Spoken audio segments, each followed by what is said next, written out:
Good day. I am from Global Ace Agency here in Malaysia and I am the Philippine recruiter. I receive verify data from Avantage Agency in the Philippines. Am I right? Yes, ma'am. Can you speak English or can you understand English? I understand English a little bit, ma'am. Are you a 100% willing to come and work here in Malaysia? Yes, ma'am. Do you have any friends or any family members working here? Nothing po, ma'am. Do you have tattoos in your skin? Nothing po, ma'am. Are you healthy or do you have any health issues in your body?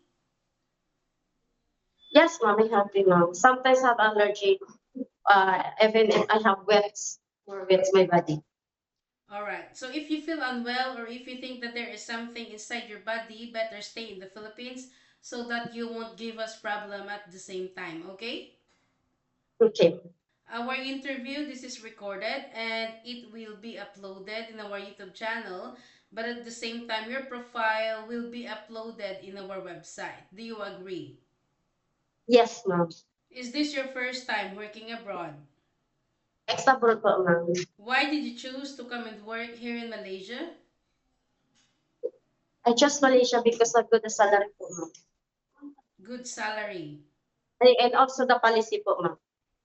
All right. So what is the quality of being a good domestic helper? Being a good mistake helper must be good patience, faster understanding, and also calm down for how to answer and accept the mistake.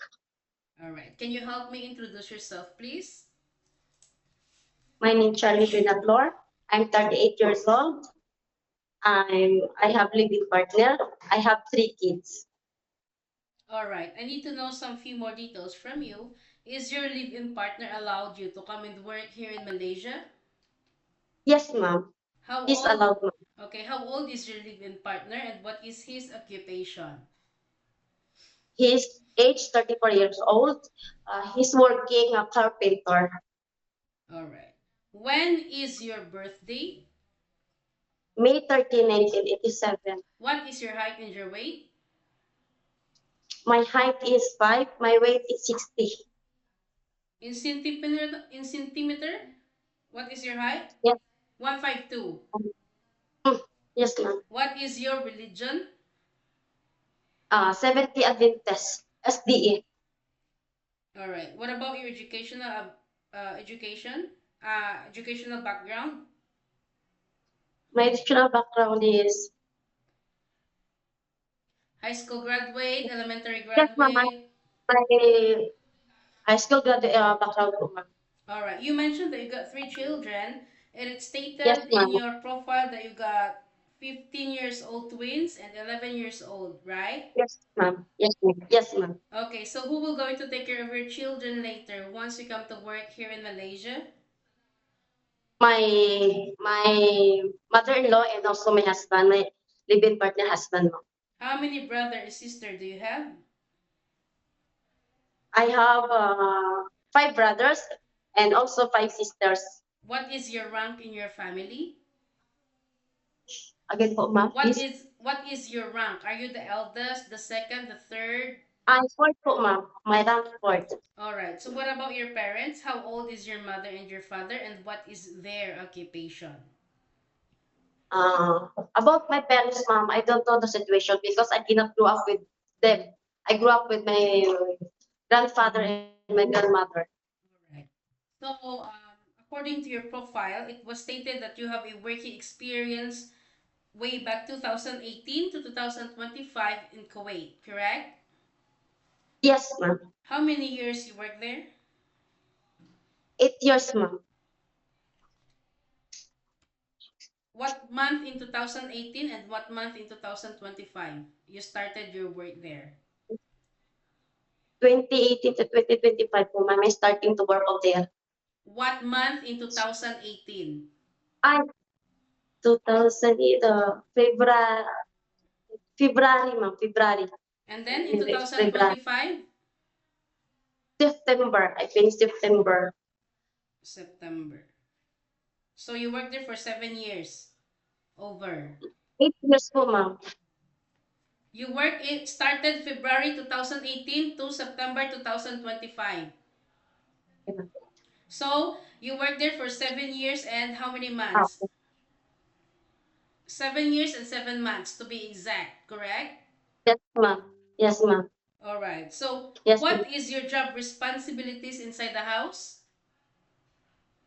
My responsibility inside the house just are cooking, cleaning, ironing clothes. Sometimes I care the grandson, granddaughter of my madam kids. Okay. How many children inside the house and how old are those children? They have four members.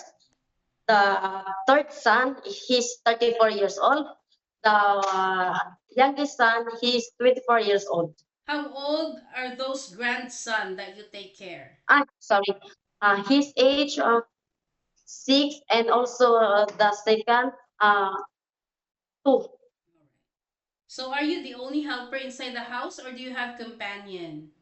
No, I'm only one woman What happened? You've been working there for 7 months. Why you decided to go back home in the Philippines? because my salary is not increased, but my work is so much difficult for me because they cannot follow what the policy of the government. Sometimes more benefits they cannot give me. It's my own money. That's why I leave. How much is your salary to your previous employment in Kuwait? 130 KD. Sorry? 130 KD. How much in the Philippine peso? 23,000. 23,000. Okay, so I would like to let you know the reality of working here in Malaysia is not same like in Kuwait. It's a huge difference. I don't want later that you will going to compare the Kuwait and Malaysia. Employers Okay. here is very particular when it comes to cleanliness. Houses here is very big one, really no joke. So are you Mm. ready for any task that the employer will be given to you? Yes, I'll do my best, ma. Can you take your children or baby while doing house chores at the same time? Yes, ma'am. Can you take care elderly people? Yes, ma'am. Can you cook? Yes, ma'am. Can you caregiving for bedridden patient and disabled person? Maybe, ma'am, because It's a yes sometimes or no. It's just yes or no. no. Are you comfortable Sorry. taking care of pets? Yes, ma'am. All right, this is a 2 years contract, same like what you have signed in Kuwait, but you just renew your contract, right? So here, Yes, ma'am. it's a 2 years contract, and any uncertain situations that might happen to your family back in the Philippines, remind yourself that you cannot easily go back home.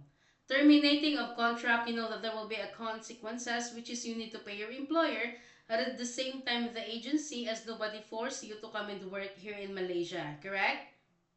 Yes, ma'am. Are you aware that you cannot hold your phone for 24 hours? Yes, ma'am. You can hold your phone during nighttime only after you finished your job for the whole day, and you will render your phone on the next morning before you start your work. Of course, you are entitled to have a rest once a week, but you are not allowed to go out on your rest day. This is a strictly no go out policy. And if you will work on your rest day, employer will going to compensate your salary. Are you okay with our terms and conditions? Yes, ma'am. As I have mentioned many times, we don't force people to come here. It's either you agree or you disagree.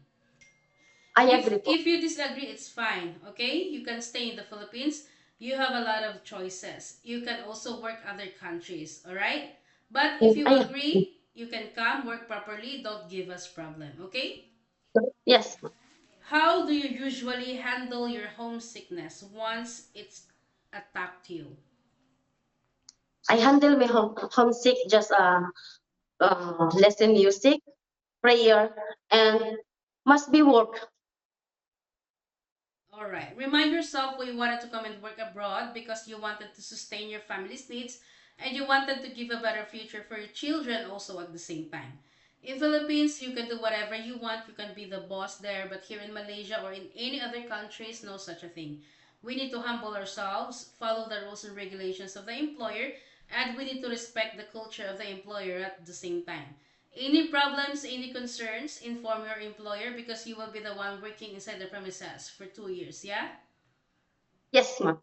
I think that's all for now. Thank you for your time. It was my pleasure meeting you, Thank you. Charlene. But please stay connected through WhatsApp because Globalize Yes, agents ma'am. will going to contact you to conduct an interview together with the employer, okay?